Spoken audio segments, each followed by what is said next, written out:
Bonjour à tous et bienvenue sur Level Game, la chaîne YouTube. Aujourd'hui, une présentation un peu particulière d'un produit d'exception. Il s'agit de la Phoenix XM Studio. XM Studio, c'est un fabricant malaisien de la ville de Singapour exactement, qui a su se prouver à tous ses concurrents en quelques années seulement, puisque ça fait seulement 5 ans ou 7 ans je crois, à vérifier néanmoins qu'il officie maintenant. Il s'est basé sur le principe de faire des produits dits parfaits. Donc les produits parfaits, ce sont des produits sans défaut de peinture, sans défaut de moulage, sans défaut de gna gna gna.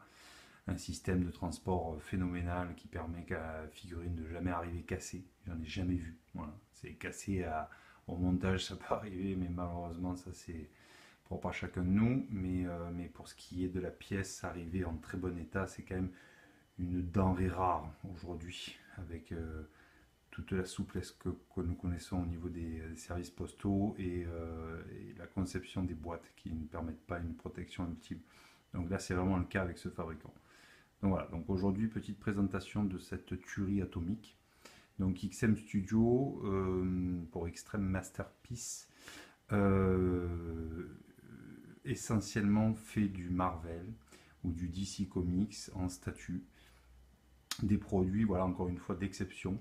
Ils sont fournis toujours avec plusieurs têtes ou plusieurs bras en fonction du personnage, donc nous permettant ainsi de pouvoir jongler avec les designs qui ont façonné notre enfance. Ils sont fournis également avec une lithographie que vous voyez ici, hein, par exemple. Voilà, je trouve ça super sympa de fournir ce genre de produit. Donc dans le détail, on a une figurine, donc une statue, plus aisément, qui est juste parfaite, où la peinture est juste exceptionnelle.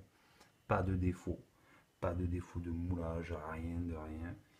Le phénix est en résine translucide rouge, donc voilà quoi, ça envoie un peu du pâté, là on voit un peu la transparence de la lumière qui permet d'avoir une vision globale du produit juste exceptionnelle. Donc pour ce modèle là, encore une fois, donc comme on procède à l'envers, on va le démonter. Donc pour ce produit-là, je ne vais pas m'amuser à tout démonter parce que c'est vraiment colossal. Donc on a les deux parties, les deux ailes qui s'enlèvent en fait. Donc évidemment, on ne voit absolument rien.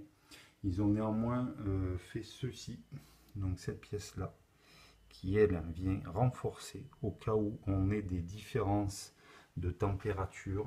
Comme certains le savent, la résine translucide a l'énorme avantage d'être transparente forcément, mais l'inconvénient de subir les changements climatiques.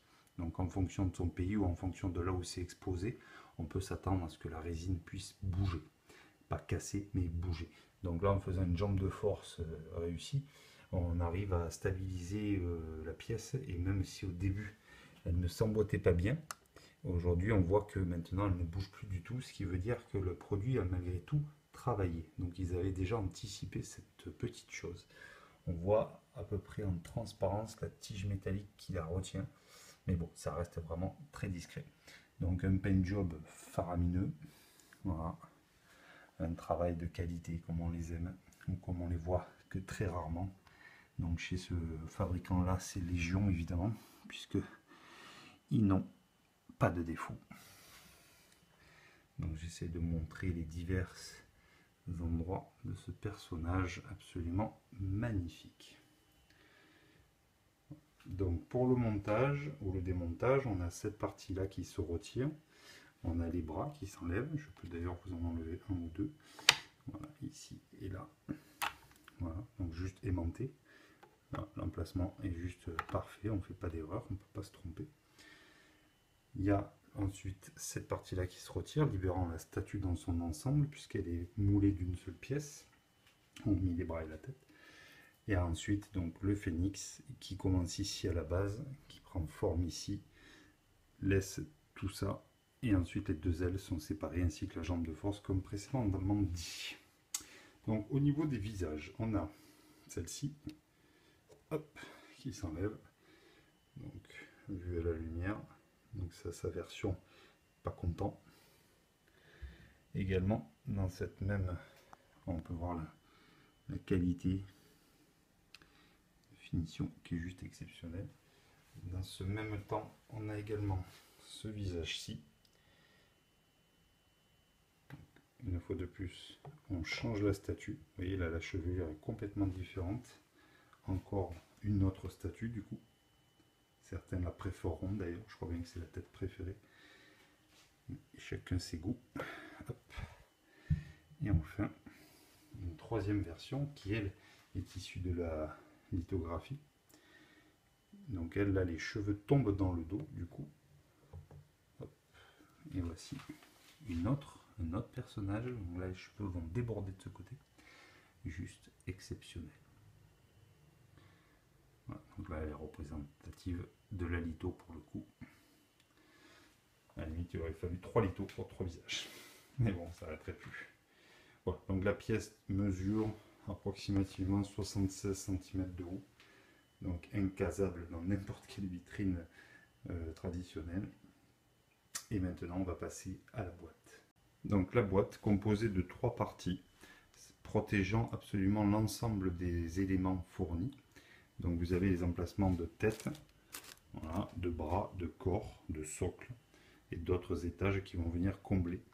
Alors, casse-tête pour beaucoup de collectionneurs. Heureusement, XM, fort de son expérience et surtout d'observation de la concurrence, a créé ceci qui vous facilitera tout simplement la remise en place de votre produit dans sa boîte. Ce qui est quand même, vous voyez, on voit les éléments donc, du socle. Donc ça, c'est l'étage numéro 2 et l'étage que nous sommes en train de regarder. Donc plus exactement à l'envers, mais c'est pas bien grave. Voilà, donc c'est vraiment énorme de proposer un produit comme ceci. Ensuite, donc, pour finir de fermer la boîte, on va prendre donc l'élément numéro 2 qui lui va venir s'imbriquer dans le premier. Jusque là, pas de grande difficulté. Donc là encore, hop, on voit l'engin que ça représente, quelques centimètres. Le numéro gravé, le numéro inscrit pardon, du tirage. Voilà. Et petite chose, alors je ne sais pas si j'arrive à le faire avec une seule main. Petite chose phénoménale aussi, pas de scotch. On enlève le scotch, on supprime cette misère qui est vraiment pas efficace. En revanche, excusez-moi pour la qualité, en revanche on a ceci. Ceci, il suffit de le serrer. Hop, je le fais coulisser. Hop, ici. Et ensuite, on replaque directement sur un système de scratch. Et voilà, c'est fini, votre pièce est fixée. Donc là, il y a la deuxième qui l'attend, je vais la faire juste après. Donc voilà, ça c'est la partie externe de la boîte. Avançons sur carton de transport. Donc on va y mettre directement notre ami le polystyrène. Alors je fais le mariole parce que c'est vide. Mais je vous garantis que ça pèse son poids. Voilà. Et ensuite, on vient y mettre une boîte excessive, un support très sympa aussi. Donc on repart sur un petit tour du propriétaire et voilà, donc on voit le logo X-Men. Donc pour la série X-Men, vous verrez pour les Spider-Man, c'est la tête aspidée. Là une fiche signalétique du personnage, voilà. Et ensuite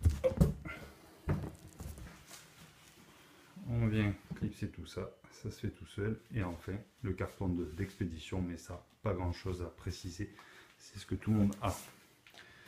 Donc la petite enveloppe dans laquelle on y retrouvera le plan de montage ainsi que la garantie et la comment ça s'appelle et la lithographie. Voilà, donc là vous avez des instructions, bon, rien d'exceptionnel, hein, faut même jamais l'avoir vu. Voilà. Il vous remercie, évidemment c'est en anglais.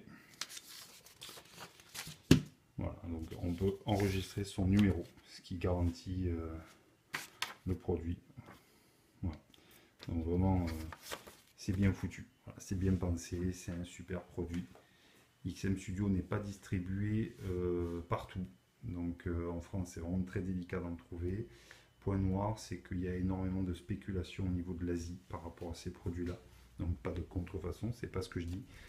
C'est que les personnes les achètent entre 5 et 600 euros et vont les revendre entre 1002 et 1700 euros actuellement, c'est le prix des cotes. Donc sur certains produits, ça s'envole complètement. Je pense notamment à Magneto qui frôle allègrement les 4000 euros. alors qu'il en valait que 600 à sa sortie, Captain America première génération et bien d'autres personnages. Et à contrario, d'autres personnages vont moins coter, même s'ils sont excessivement bien réussis, mais ils ne vont pas nécessiter autant d'engouement que certains personnages principaux. Merci à tous de nous avoir vus. Rendez-vous très vite pour une autre vidéo.